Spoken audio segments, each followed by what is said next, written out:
I'll make a long story short. You fell head over heels over me. I wrote a letter to my cousin and told her that you looked better than 5 strikes in a row. I was quite a bowler then, so I knew that would get her. And it did. Unfortunately, on our way home on our first date, we got in a pretty bad car wreck, and I wound up in the hospital. And Norine, who I still think today caused the wreck by nibbling on my ear while we're driving. And it's just been bliss ever since. Oh, my mother always said, if you ever get in a car accident, I don't want you to send police officers to the door and have them tell me that you've been in an accident. So I called my mother. We went to the neighbor's house. I went to the neighbor's house. Harry was incapacitated in the accident, and I called my mother first. The police were on the scene right away, and it was a pretty serious accident. And perhaps that was God's way, I guess, of intervening, because he was ready to head off for the service. I probably wouldn't have seen him again. And so that connection was made, and a relationship started to develop. I thought he was pretty cool.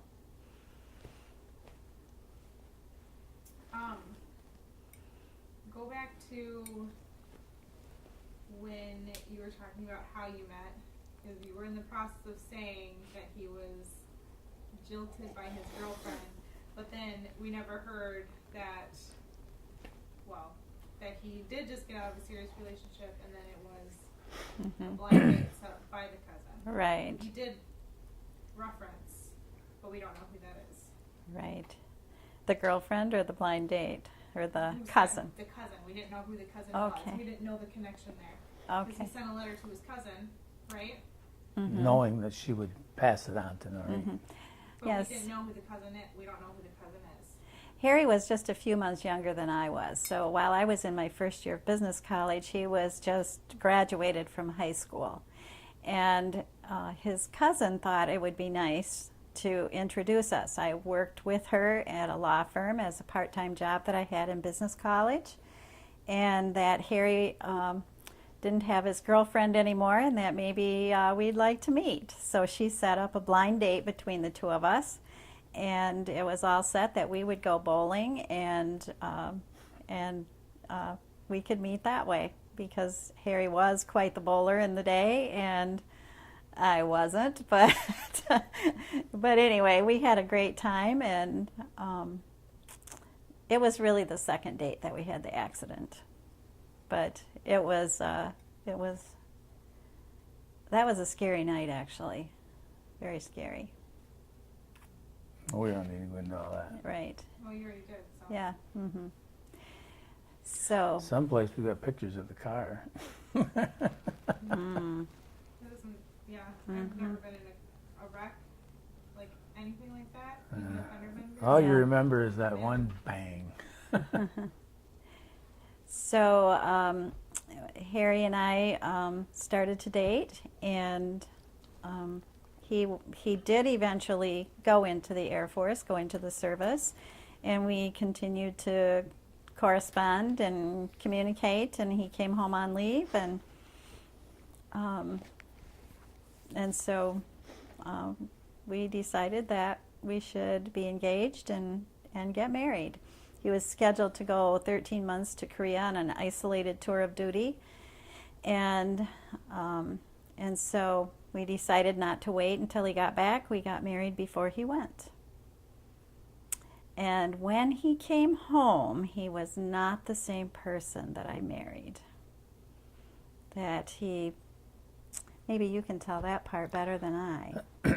Well, again, it's a pretty common story, I think, that I was searching to fill a void while I was overseas, and turned to alcohol. And it got to the point, the drinking, that, and again, I don't want to turn this into a swapping horror stories, but if somebody asked me if I had had enough, I would always say no. I can remember walking down a Quonset hut. And that's these things you see in movies that they're kind of like an igloo, and they're long.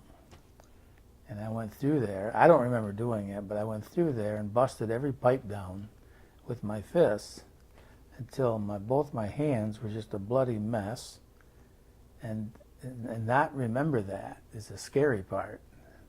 What else have I done that I'm not aware of anymore? And it was always fights and getting beat up, and people got to where they didn't want to go downtown with me because they knew it would end up in a fight. And I find that kind of humorous now with the life that I lead now and the people that surround me for my support system. I can hardly believe those days took place. And this is probably the most I have talked about them since I got back from Korea back in 1971, somewhere's in there. The most I've ever talked about it, because it's just not anything I want to give Satan a chance to make people think he helped somebody. So even though after he got home, things settled down just a bit, the drinking continued, both Harry and myself. And we weren't out of the Air Force yet, and we had our first son and our first child. And that actually was in 71. And so it was still fun, though. We were still having fun, we thought.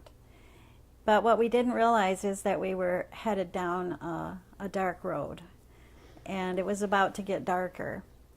And through a series of events, getting out of the Air Force, living in Muskegon for a while, and then transferring to Oklahoma, we had our second child, our daughter, and we were still having fun.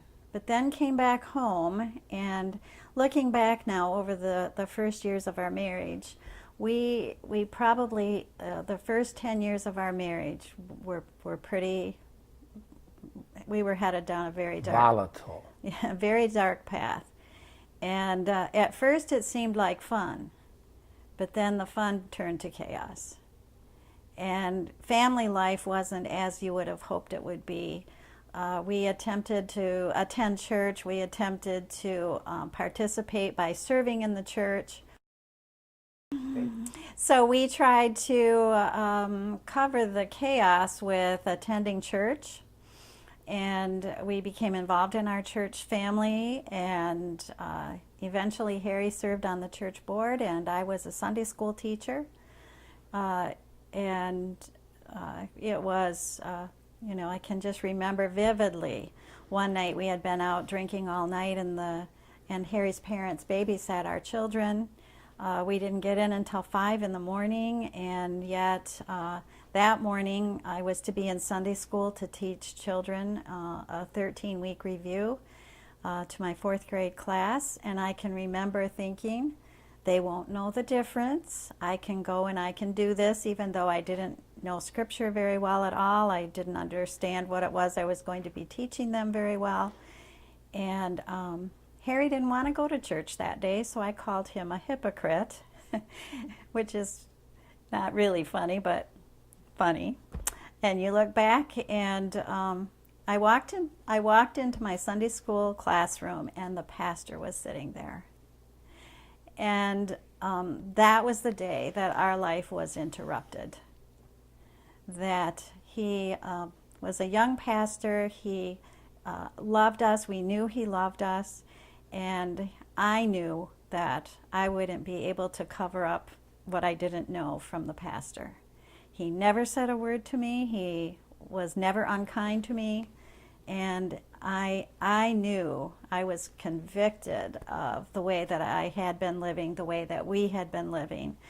And at first very angry about the fact that he was there, but within a couple of weeks I really surrendered my life to Christ and told him to take my life, do with me whatever he would, that I couldn't live in this way anymore.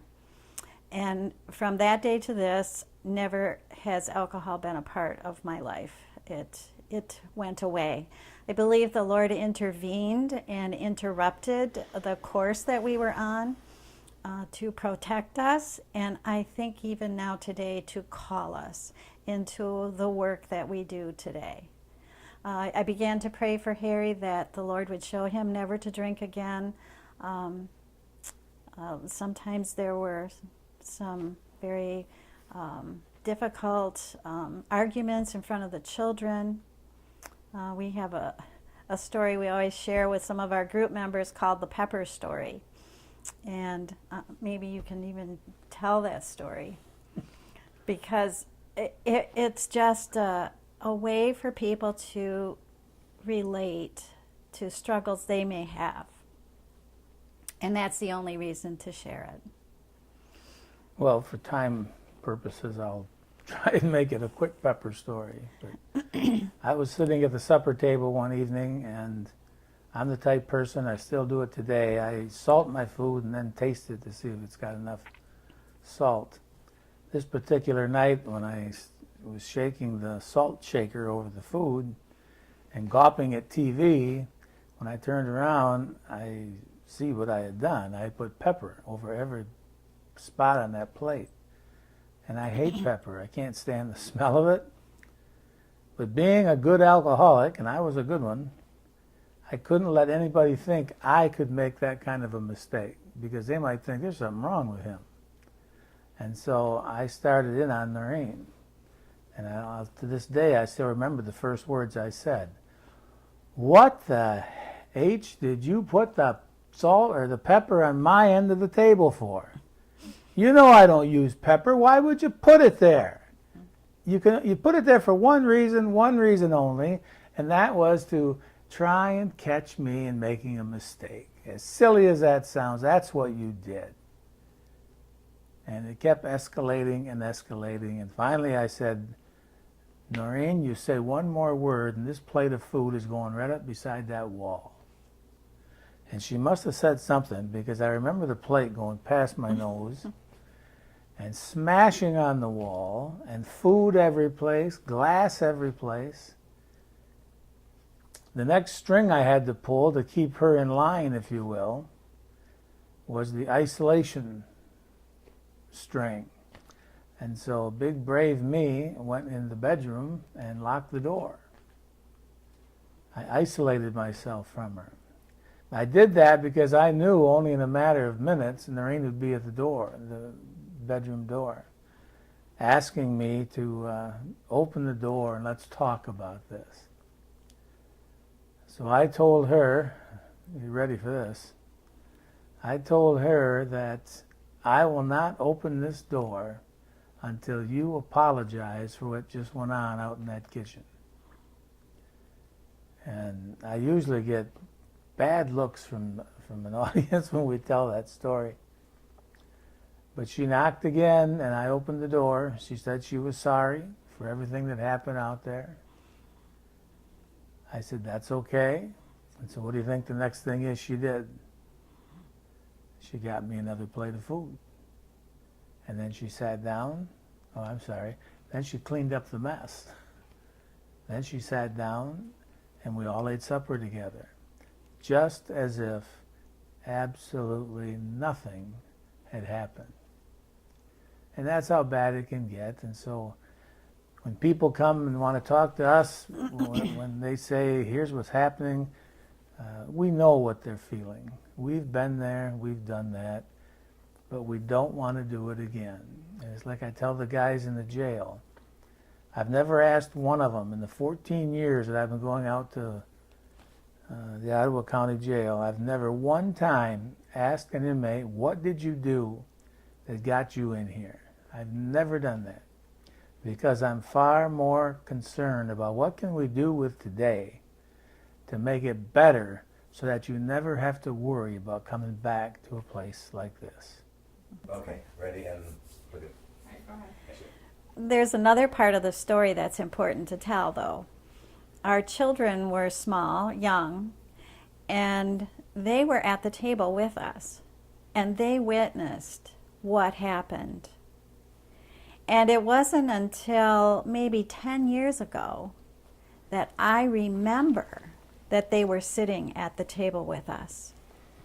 And I wondered, where were the children? The chaos was so great in the moment that you forget that you have children, that they're sitting in the room with you, observing you and hearing you, and the impact that that can have on children.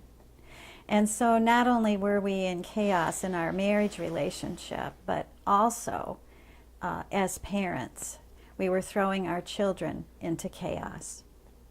And oftentimes I think we don't realize that as parents when we're headed down a road that causes chaos, which is always when we live apart from God's plan for our lives. When we live apart from that, we're throwing not only ourselves as an individual, as a couple, we're throwing our whole family into the chaos. And it will have an impact in the future. Yeah, we met in 66. We were married in 69. Our son was born in 71. Jennifer was born in 77. And that was the year that we got out of the Air Force. So we still had a couple more years to go on us before changes began to occur according to God's plan to bring us in line with His plan for our lives and the lives of our children and in a calling that He gave to us. You never said about how you then began to join Him in that. Mm-hmm. So will you just touch Back on that up for a and minute? go. So when he got home, drinking became a regular part of our lives, both for Harry and myself. And it was not uncommon at all to have people over. We were still in the Air Force. We would have people over for dinner, and there would be drinking and drinking to excess. And so both of us were engaged and involved in that. So while I always say Harry was worse off than I was, the truth of the matter is I was headed down that very same road in that very same path. And I thought Harry said it really well a minute ago that in many ways we were looking for what would fill the emptiness that we had, a spiritual place that only God can fill. And we were just doing what the world does to fill those places in our lives. Thank you. So we were really just doing what the world does to fill the empty place, the spiritual place that only God can fill in our lives. And we weren't even aware that that was what we were doing. We were just living in the world and being of the world. And instead of being light to the world, we just entered into the darkness. Mm-hmm. Yeah, the desire to drink anymore was completely gone and taken away. We still associated with all of our friends who all drank and who spent their weekends all drinking and going to the cottage and drinking and going out and drinking. And we still associated with them. And soon after I stopped, Harry stopped drinking. God answered and heard and answered my prayers to show Harry never to drink again. And it was not the same anymore when we were with our friends who were all continuing to drink. And so it was quite amazing, the contrast of how life was changing for us. All of a sudden, we didn't fit in. And it soon, they were not even inviting us anymore to come, and we wouldn't even hear that they were having a gathering or a get-together. And so our friends, quote unquote, were leaving us. We were leaving them, I guess you could say, too. And we had a wonderful church family, and in that church family there were people who invited us to come for a social gathering. And for the first time in our lives, we were at a place where no one consumed alcohol. And we thought, we didn't know you could have that much fun without drinking. I mean, we were surprised by it all. It was amazing. And so we just developed a whole new set of friends. And we were very grateful that they were friends who didn't consume alcohol, and there wasn't talk about that, and it was just very nice. How are we on time with the recording? We've got about 25 minutes. No, I just meant with the 12-minute Oh, mark. oh, that one? We got around 7. Want me to stop it? And start Yeah, it? go ahead. Okay. We've filmed 20. Yeah. 20 So we're going to do a lot of cutting. Yeah, there's a lot of stuff in there. Okay, rolling again. And then when we were talking before, you had said God intervened. If he wouldn't have intervened, we wouldn't have the story we have today. I kind of like that thought. I don't know if Mm-hmm. you can like say something like that or talk about, you don't have to like elaborate Yeah. a lot, but I just had really liked Well, if the Lord had not intervened and we had not been so interrupted that it changed our lives, I hate to think of the life we would have had instead. And how much more drastically our children would have been impacted for the negative side of things. It is amazing how that kind of interruption can bring that kind of change to a person's life. And if you think where you would have headed had that interruption not happened, it would have been very dark. There could have been divorce. There could have been a drinking and driving accident that caused the loss of life, or your children would have turned away from God when you've tried to tell them about him, and they didn't believe you because of how you were living, and they knew how you lived. So it's almost like Jimmy Stewart in It's a Wonderful Life. And he gets to look and see what life would have been like without him there. You know, it's just like that. So I hate to think what it would have looked like had the Lord not intervened. Well, the 13 months in Korea to me was an example of not mending things, not getting back on the right track. Again, I know this isn't a big deal to everybody else, but I know this is the most I've talked about our life's walk than since we left the military. And I can honestly say, if somebody needed a good reason to take their spouse and drop kick him out to the curb, I gave Norine every chance to do that. And where it really changed, I feel, is the day that she told me, if you can be the man that I thought I was marrying many years ago, I can forget all this stuff we've gone through and we can move on. And that was forgiveness. And that's what we've done. There's a whole lot of stories that will probably never be told. There's no need to tell some of them. But that was a turning point in my life when I felt the honest forgiveness from her.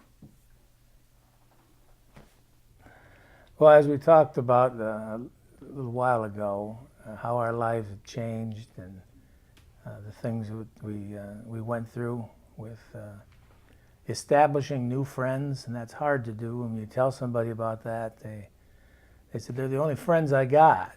And so you've got to make yourself a little accessible, and you have to be a little flexible when you're dealing with addictions. You don't have to become a doormat, but you do have to have those other two things. While we were getting hit on the home front, I was also taking a beating on the work front. Those people that Norine mentioned that we ran around with, there were 5 in particular. And any decision that was made in that foundry in Muskegon, one of these 5 were involved in it, and I was one of those 5. And my life was changing. I just knew Christ was there. I would find myself saying things that I'd never say before, and have the courage to say something to some of these other guys that I wanted to see change their lives too. But they weren't very receptive of that. In fact, out of those 5, right now, I am the only one alive. The rest of them decided to continue to smoke and drink and just live their lifestyle like they had become accustomed to. And for years, those same guys used to get on me and say, "Potoff, when are you going to take a step?" And I almost think they wanted to see me go first. When are you going to stop walking the fence and do something? And so finally that kind of got through, and I decided it was time to do something. And it wasn't that I told them, "I can't drink, no thank you." The difference that I found was what was coming out of my mouth was, "No thank you, I don't want it."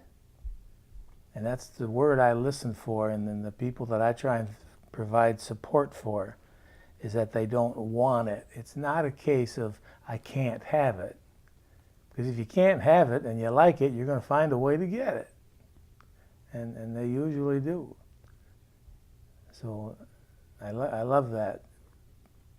It's not that I can't have it, it's that I don't want it.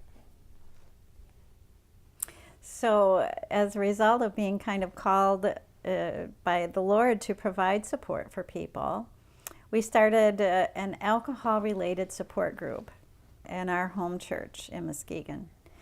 And sometimes in a snowstorm, we would pick up the only person that came. We started out with a meeting twice a month, and it eventually grew. We added childcare. We actually offered a training eventually at our church in Muskegon. And so we were being used by God to encourage people from His Word to find help and hope and healing and freedom too. And so I can remember distinctly one night, fairly early on, a young woman who came to our meetings, whose husband was an alcoholic and also used drugs.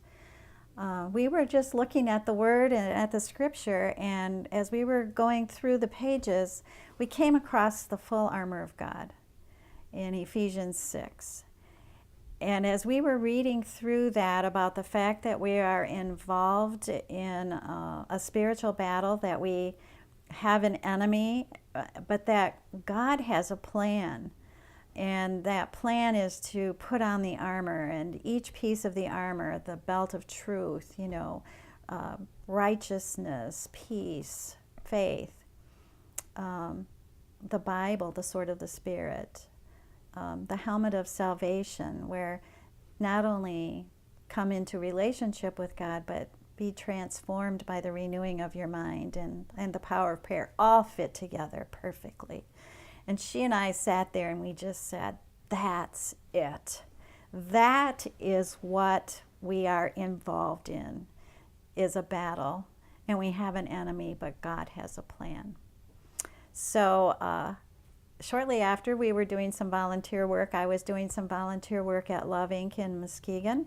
And part of what I did during that time was write our curriculum that we use today for our support groups.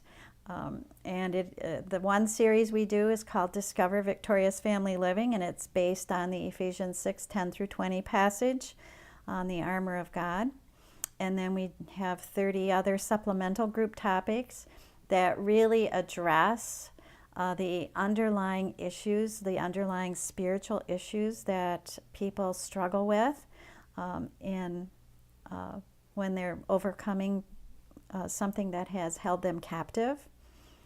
And so each of those topics is specifically designed to help and to fill that spiritual emptiness, that spiritual place. And people really, they really perish for lack of knowledge. And so we have the delightful opportunity to share the Word of God and give them knowledge they did not know was there in a way that helps them apply it to their lives personally. It is the most exciting thing to watch the lights go on when they get it. Well, we did a little... I'm sorry, I talked over my thoughts. Sorry. Okay. We did a little series in our church and just to introduce people to the idea of addiction and alcoholism, and that there was help and hope. And one woman came up to us afterwards and she said, "This stuff belongs in a dark alley, not in the church." Well, we said... Okay, you got that mixed up. I do? You're talking about the church in Muskegon. Mm-hmm.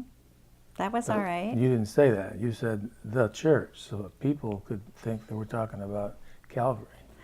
I We wouldn't wanted want it to that. sound like any church. Yeah. Generalized was okay. I just didn't want like specific church names. Like I didn't Right. want her to say Calvary CRC or Muskegon, whatever. You wouldn't want somebody to mistake that, though. Well, but that's all right. People can think what they want. Nothing was said. So I think I did it all right. Yeah. Cut. Does she need to do it again?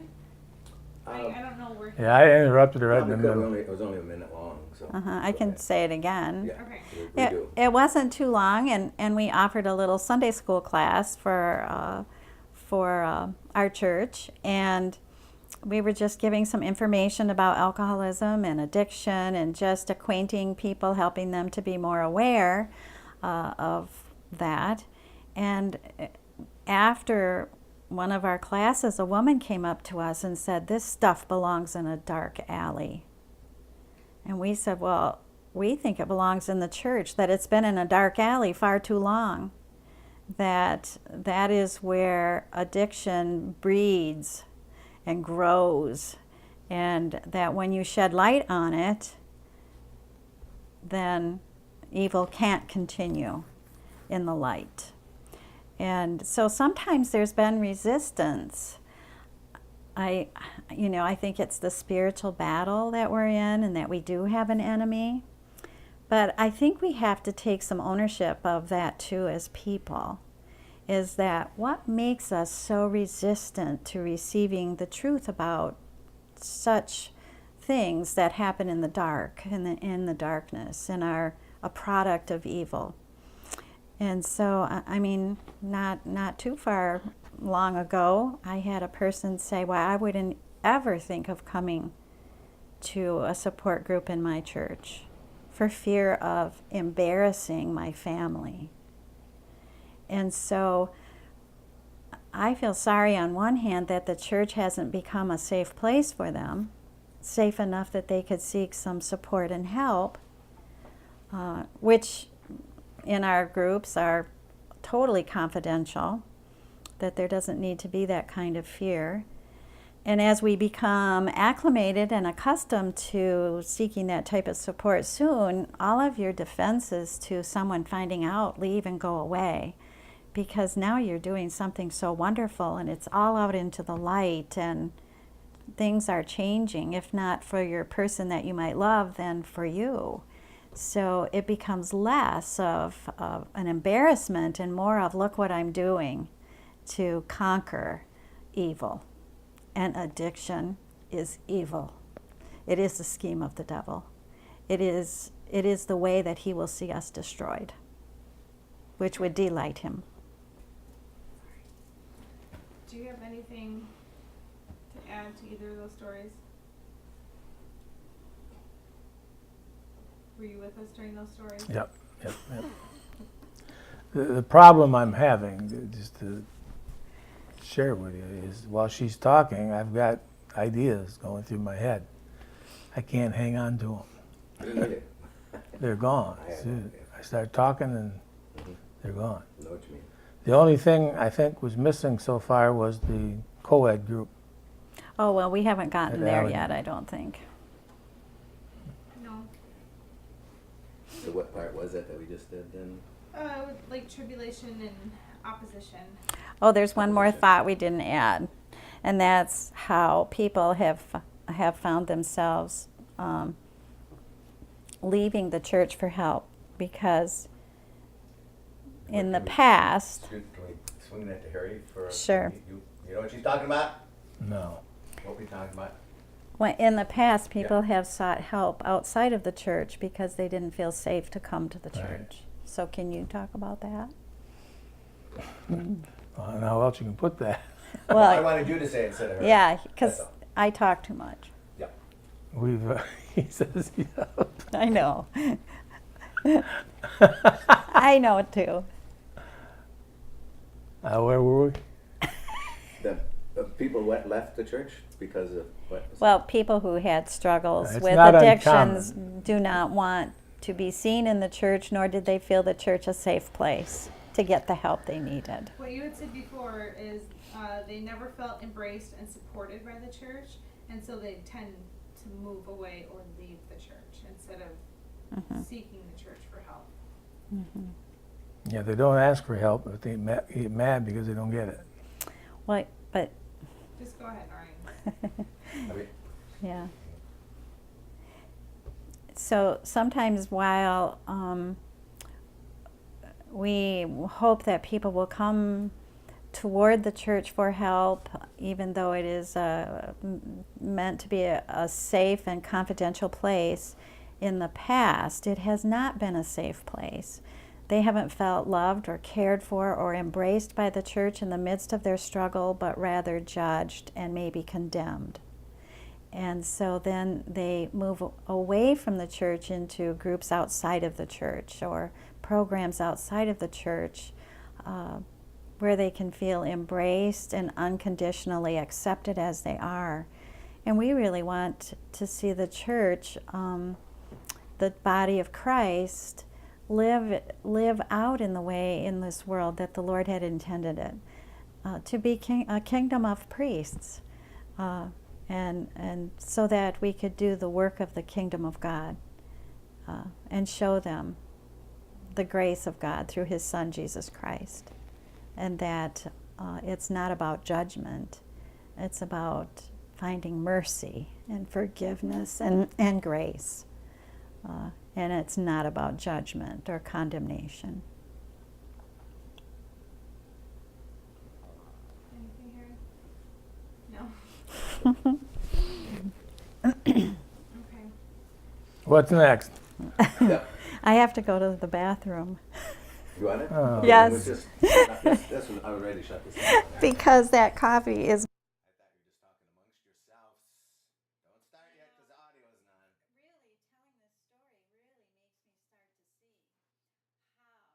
Through events in our lives, the Lord redirected our path every time.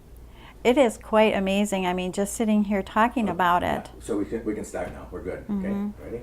Yes. Start where you started there. 'Cause It's really amazing looking back over the course of all of our years together how the Lord has used different events in our lives to change the direction, the course, the path that we were on. And so before we moved to Holland, Harry lost a wonderful job and was without work for 9 months.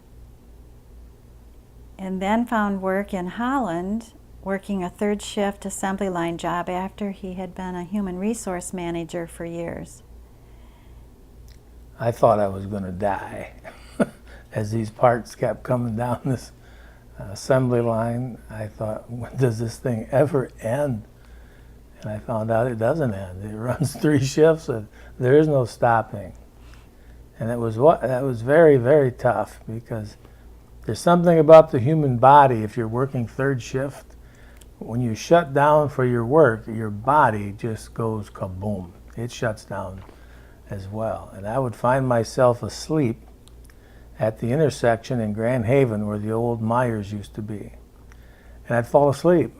I just got in that habit. And you wake up and you're so startled because here you sit in the car. So I started pulling off into that parking lot, and I would shut the car off and I would go to sleep. I could not get home without doing it. And then you really yell when you wake up and you see you're still sitting behind the wheel of a car. You know, where have I been? So got the job on third shift and all that. And the company asked me if I would be willing to go to Warren, Michigan for a part-time human resource gig. And they were going to hire about 500 people, and they wanted me to help interview. So over there I go. Now keep in mind, my heart's desire is human resources. That's what I love to do, dealing with people. And so it comes out in the church bulletin that Rich, what's his last name? Rich Elling? Mm-hmm.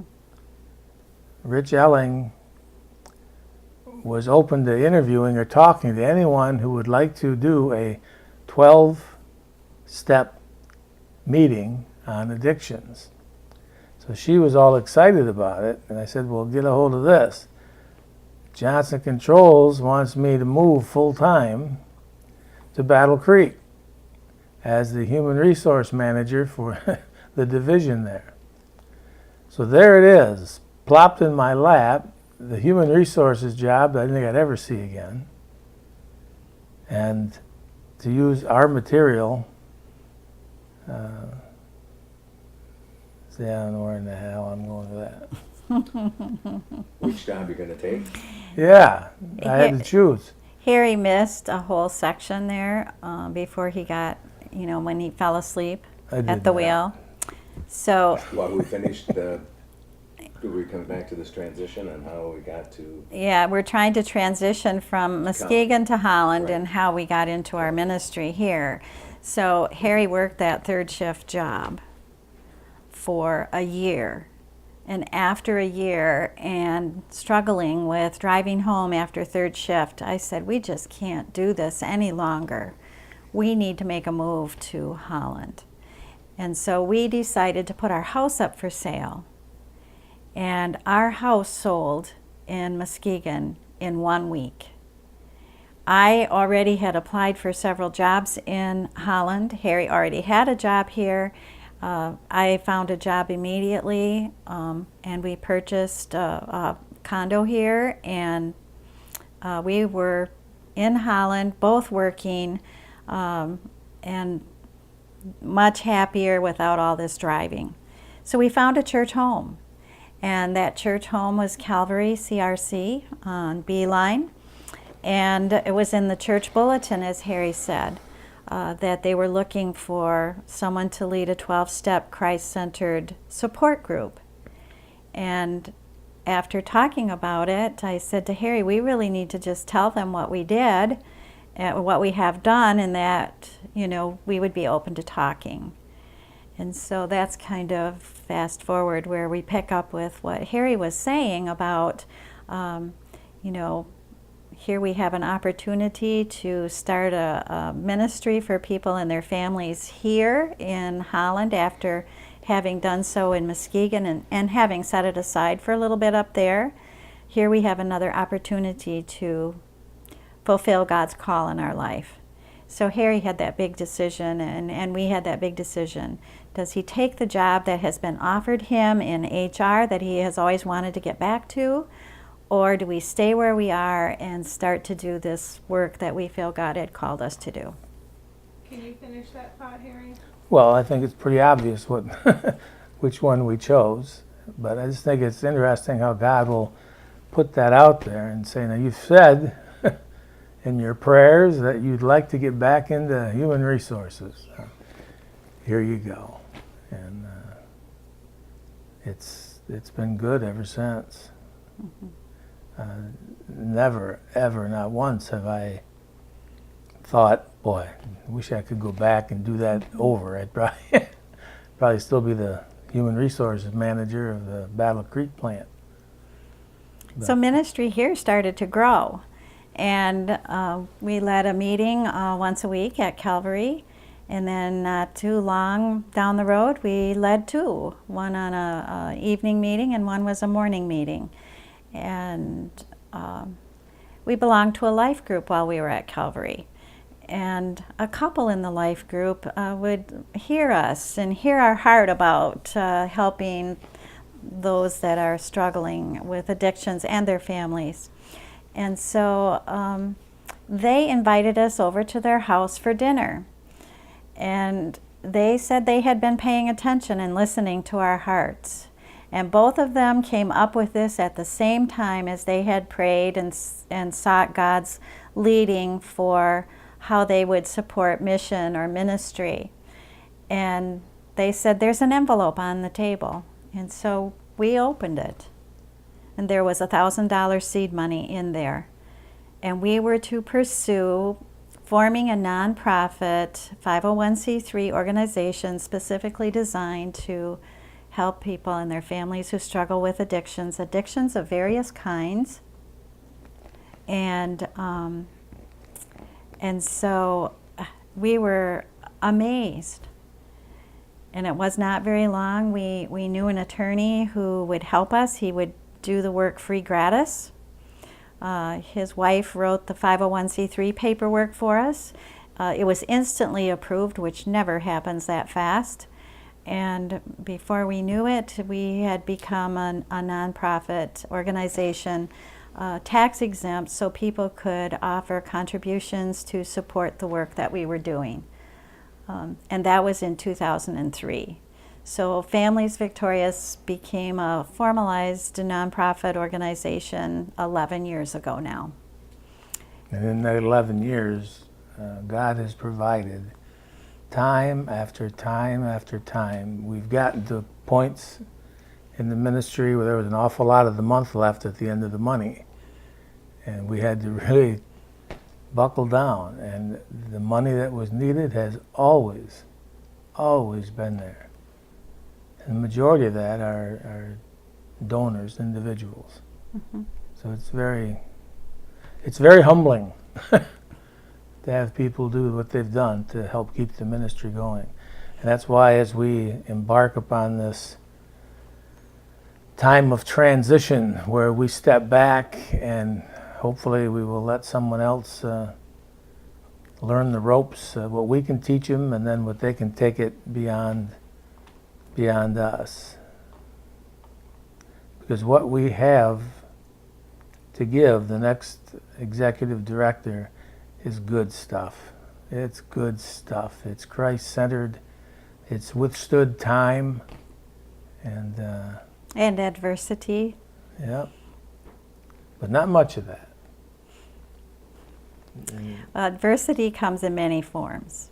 And one of the reasons that we are in this transition time is because 4 years ago, Harry was diagnosed with a form of dementia, Lewy body dementia. Okay, can we stop right here because we're getting out of time on this camera? So you were just starting to saying about adversity or something, and who wants to start? We're good. Well, Families Victorious has been, I think, the best kept secret in West Michigan for years. And we certainly hope that as time goes on that we can find the right combinations to help the new leaders spread this ministry, because that's what we want to see happen, is that the ministry reaches out. Currently, we've got meetings in Muskegon. We've got meetings in Holland, 2 meetings. There's a 3rd meeting at Calvary Church over on 8th Street. We've got a meeting in Hamilton and one in Allegan.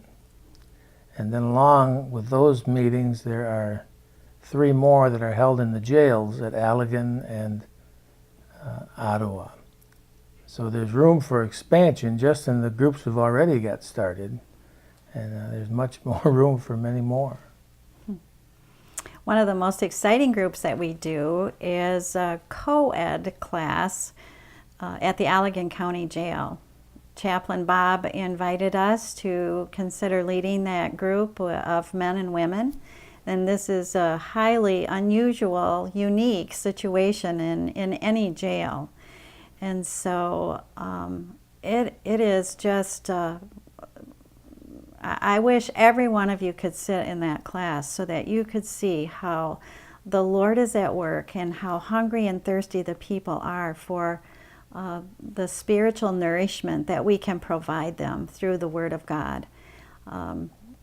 Many of them are struggling with addictions of various kinds. They're incarcerated because of crimes that have been committed under the influence of their addiction. And it is amazing. We serve at least usually 30 people every week. There are people on a waiting list. The women sit on one side of an aisle, and an aisle separates the men from the women. There can be up to, say, 10 women and 20 men. The differential is different in different weeks. We have Lene coming in with us from Hamilton, from Haven Church, and now Phil comes in too. They're both from the Haven Church and have led a Families Victorious group there for years. It is by far one of the most exciting things that we do. And I hope that it can continue. I might add, we just had our first person leave the jail in Allegan who was in this co-ed meeting and show up at the meeting here in Holland on a Monday night. So that's the progression that we set up. They're exposed to the program while they're incarcerated, and then when they get out, we've got meetings waiting for them to step right in. Mm-hmm. And it's working very well. And that is our hope, is that we can develop relationships with people while they are incarcerated and joining our support groups there. And then there are places out in the community where they can come for continued support. I just had a woman involved in our Freedom for Women class in the Ottawa County Jail say she wanted to start church and was going to begin attending our support group, and it really happened. Doesn't always happen. It's always easier to say I want it to happen than to have it happen once they are released. And she loved the service. She loved being a part of it. She was encouraged and supported spiritually, while at the same time needing to abide by probation and sobriety and all of that. So we hope that we can join hands with her regularly to support her, as well as many other people. And that's not just a work that Harry and I can do by ourselves. It takes many leaders and many people coming up. Well, actually, in our recent leader meeting that we are having, we'll have 25 leaders who are present, who have been trained and who provide and offer support to people. So it takes numerous people. That's our volunteer staff. Mm-hmm, our volunteer staff. Ashley. Yes. Well, many people have asked the question, how did you get started in the jail? And it is kind of an interesting story. I went in there to talk to the current chaplain at that time, and he said that he's not interested in anybody else coming in. He didn't need any help, but he thanked me very much for my interest. And so 6 months later, I voiced my interest again and asked if any way at all I could bring my group in here. We'd love to serve you. And nothing at this time. At the same time that I was calling the jail, Bob Kroll was aware that I was calling and said, if you ever get us in there, he said, count me in, I want to do it. And I have never seen any man get so excited about a Bible study as I saw Bob crawl. He just would go crazy. When we were done walking out of the building and we hit that big sidewalk, more than once he'd grab me around the waist and say, "That was fantastic." And I'd say, "Bob, put me down." And so what happened is the chaplain's wife became very, very ill. He had to take a leave of absence, and there we were, ready to go. And I think Bob was there, I might be off, but around 3 years. And he told me one night as we were going to the jail that he had a pain in his side that just wouldn't go away. And he's going to go to Mayo Clinic and get it checked. And as soon as he said Mayo Clinic, I just had that feeling of cancer. And sure enough, he had pancreatic cancer. He called me on the way home from Mayo Clinic. And he said, "Harry, I've got some bad news. They tell me I've got cancer and I've got 6 months to live. What do you think of that?" And I didn't know what to say. What do you say to somebody on the phone? That's their lead-in. And I said, "Wow, Bob, can we pray?" And so we prayed while he was driving home to Mayo Clinic. Well, to make a long story short, his health just kept going down from there. And I felt such an urge one day at work at Johnson Controls to go see Bob. Get going. And it wasn't a clear voice that said that. It was just a feeling that I needed to get out there. So I went, and when I got there, Bob was there with his 3 sons and his wife Karen, and they were making plans for his funeral. And I'll never forget, he said to the pastor, "There are many people sitting in the congregation, men, that I know would love to get up and say a few words about you." He said, "But they'll never do it because they'll say they can't." And then he turned to me and he said, "But you have no choice. You will speak at my funeral." And that was one of the hardest things I've had to do to this day. We've got a plaque on the wall in the jail in his recognition, so I see it every Wednesday night that I go in there. And it's just another one of those stories that helps you keep going, that God's in control, and there will be joy. Maybe you want to tell how we got into Ottawa jail. Okay, let's stop for a minute because. It's going to go off. No, okay, I'll shut. So we're gonna stop for a second until that goes off. I got a clapboard at home. Yeah, where is that? So after Harry had been in the Ottawa County Jail for a little bit, I started to get the bug myself and thought it would be kind of nice to go in and do a group for the ladies there. And I had people who actually wanted to help go in. And at first there was a little bit of resistance, and the chaplain at that time thought perhaps once he had retired, then I could go in. And so what happened then was, in a very short period of time, things changed for him, and he did make a decision to retire, and actually made a move to Arizona, and the pathway came open for me to begin a women's group at the Ottawa County Jail. And so we have been there probably for about 7 years doing that group every Monday afternoon, and call it Freedom for Women. And then, so 2 years ago is actually when we were invited to go into the Allegan County Jail. And it started really with Harry doing a group for the men. Initially it was called the Faith Pod, and then the MPRI Pod, which is the Michigan Prisoner Reentry Initiative Pod. And so they had a group of up to, 10 men? 10. 10 to 12. In a small area, and Harry would go in and lead a group under the auspices of Love Inc., who were offering life skills program to the men in 10 to 12 week intervals.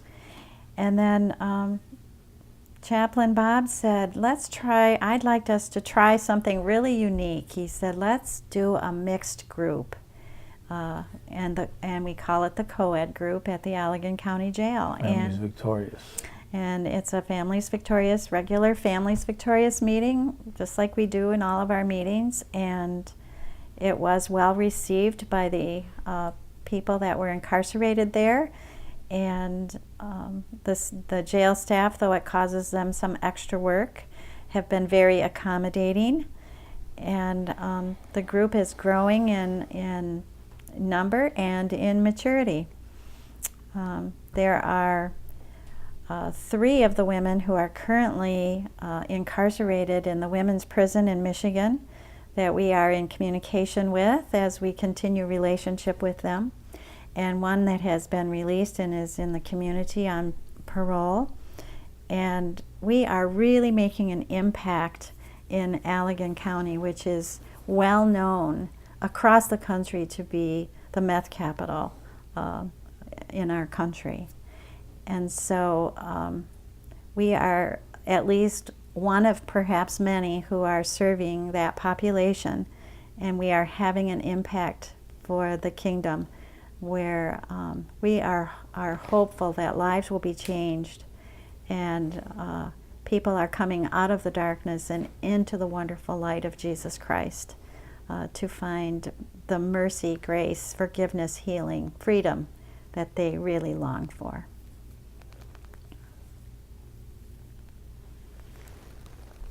Okay, I need you to go back. And after Bob Kroll and is recognized by his family, then when you introduced somebody earlier, the people that came and took Bob's place should be called out. Okay, do you want to have that in the video?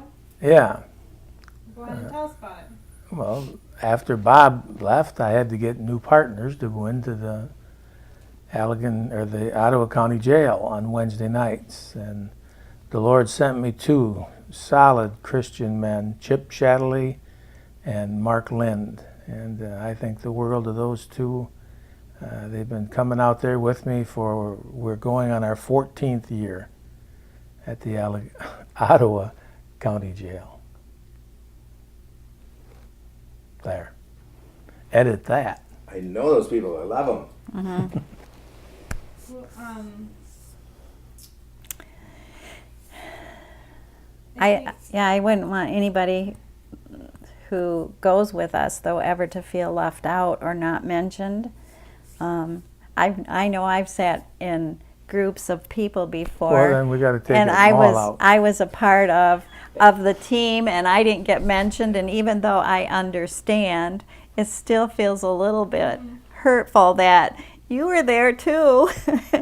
So I mean, we'll see that in our credits, and hopefully there will be pictures attached to their names or something, so that we can see that as the credits roll. and we'll have Oh, go ahead. So Families Victorious offers jail ministry, 2 groups in the Ottawa County Jail. One is the Freedom for Women group on Mondays, and then an Wednesday evening group called the Men's Substance Abuse Program in the Ottawa Jail. We do 2 groups, the MPRI group for men, and then the co-ed group in the Allegan County Jail. Holland offers 3 groups. I'm sorry. Mm-hmm. Can you say the jail first and then what it offers? Because to me, when I was listening to you, I had to think, okay, when she's transitioning into, when you were talking about Allegan, is she talking about Ottawa still, or Right. is it Allegan? I didn't say that first. Okay. So, sorry. All right. So the groups that we offer in the Ottawa County Jail are the Freedom for Women group on Monday afternoons, and then a men's substance abuse class on Wednesday evenings. In the Allegan County Jail, we offer the Families Victorious co-ed group, and then the Michigan Prisoner Reentry Initiative group for men. In Holland, Families Victorious offers 3 groups. in Muskegon, one group. In Hamilton, a group by request. And also a group in Allegan, a Families Victorious group there. So right at this time, those are the groups that we have available for people to take advantage of. These groups are open to all people. You do not have to have been incarcerated to attend. You do not have to have had an addiction yourself. Someone you know and love may have been involved in an addiction or is involved in an addiction. And many people think, well, it isn't my problem, it is their problem.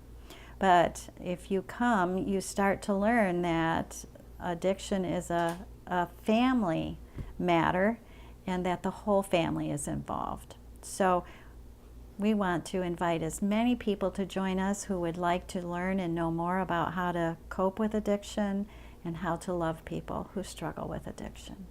We want the whole family to feel victorious. Okay, my name is Yeah. Norine. We're Norine and Harry Potoff, and we are the co-founders and executive directors of the ministry called Families Victorious. We provide support and encouragement for people and their families who struggle with addictions from a Christ-centered, biblically based perspective. So then how do we project to the people that are going to watch this why they're watching it? A number of reasons. Yeah. Yeah, a lot of. I just- Is somebody going to say that? Or is No. You, Just in case for this introduction, just in case we needed to do that, we don't want to not have it and then have to like recreate or try and figure out how to do that. And when the whole thing starts, the video is just gonna start and people are just gonna watch it and